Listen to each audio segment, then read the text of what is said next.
From the 30s to the 60s, Rickwood was one of a few places where black Alabamians could go without feeling like second-class citizens. Bill Greason isn't native to Birmingham. He literally played his way here.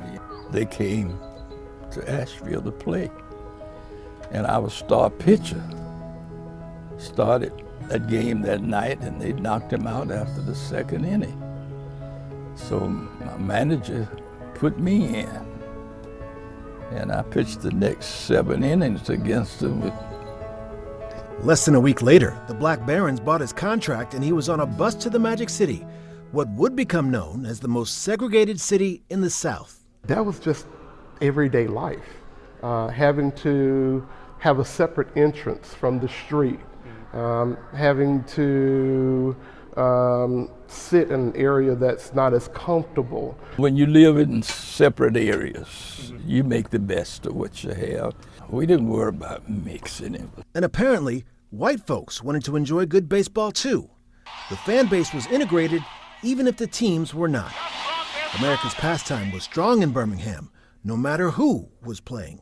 The Birmingham Black Barons drew a larger crowd and had a larger following than did the Birmingham Barons themselves. They were the thing to do. Rickwood served as a gathering, bringing the whites and blacks together. We didn't ever play against the white team, but it was a place where people congregated. Whenever we played at Rickwood, that park would be full. Then came progress. Even as Birmingham had yet to integrate, baseball had.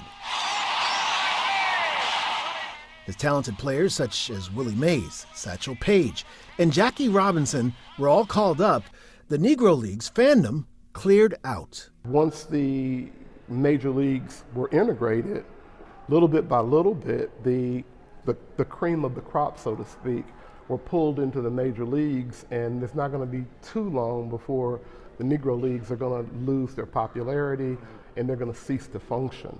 I'm just sorry that they didn't get a chance to go higher, because they had some good players.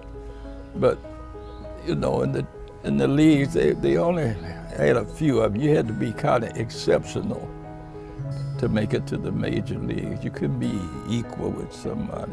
Eventually, the Negro Leagues died, and the Birmingham Barons moved to the Hoover Met, then Regents Field. Still, Rickwood stands as the sport's grande dame of ballparks. One of the best places to play.